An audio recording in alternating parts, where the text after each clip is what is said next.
Assalamualaikum warahmatullahi wabarakatuh. Alhamdulillah hari ini MAPIM Malaysia datang ke Changlun untuk bagi sumbangan kepada golongan asnaf lah, seramai 130 keluarga.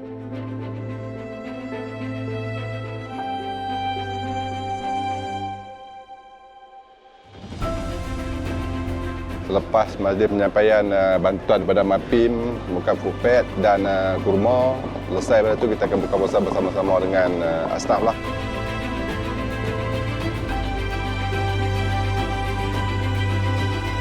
Alhamdulillah, MAPIM Malaysia terus-terusan lah. Setiap tahun bulan puasa akan adakan yang untuk asnaf, insyaAllah.